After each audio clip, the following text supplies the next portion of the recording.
From what I can remember of that day, I can at least remember the sky was overcast but the waves were calm. I remember Tim had told us that we needed to go over our usual quota if we wanted to earn an extended holiday, and none of us wanted to lose that. Tim's our captain.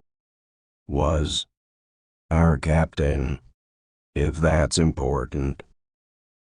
We took the boat for about 3 or 4 hours, fished and crabbed. Me and one other of my crew members had noticed that we would go oddly long amounts of time without catching anything, and then it would be back to normal. About 6 hours into the trip, one of the deckhands fell overboard after fooling around with the ropes too much, so we threw a lifesaver over for him to catch. The water wasn't too rough, as I said, so we assumed he'd be fine. We began to realize how wrong we were as the time passed. 30 seconds, a minute, 2 minutes, 5 minutes. After about 7 minutes, Tim asked Nick, he's our best swimmer, to jump in and find him. Nick didn't come back. We saw Tim go back up to his office to call the Coast Guard, but he shouted back down to us that something had damaged our communications. This was rather concerning. We decided to remain at work to keep our minds off of the tragedy that had just befallen us, but I could tell that team morale had already sunken.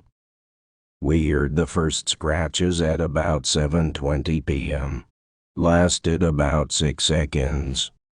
It sounded like the ship had hit a sea rock of some sort, and we were terrified out of our minds that the hull had been breached. A few deckhands were sent down to the hull to look for damage or oncoming water, but they could not find any evidence of a tear. Once we had all come up from the hull, the waves had become remarkably choppier.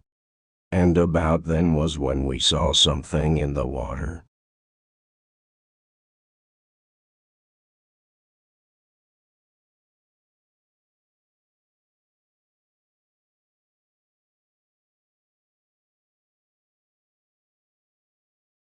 What happened aboard the Morning Star was not anticipated.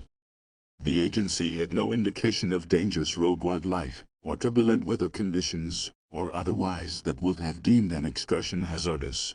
In terms of liability, for the 14 lives lost, Alki United wishes to share its deepest condolences with the families of those who passed in this untimely incident. We are currently working with federal and state authorities to locate and terminate the reported superorganism related to this attack. And to answer everyone's question, the authorities do believe that the other recent attacks most likely belong to the same entity. Thank you.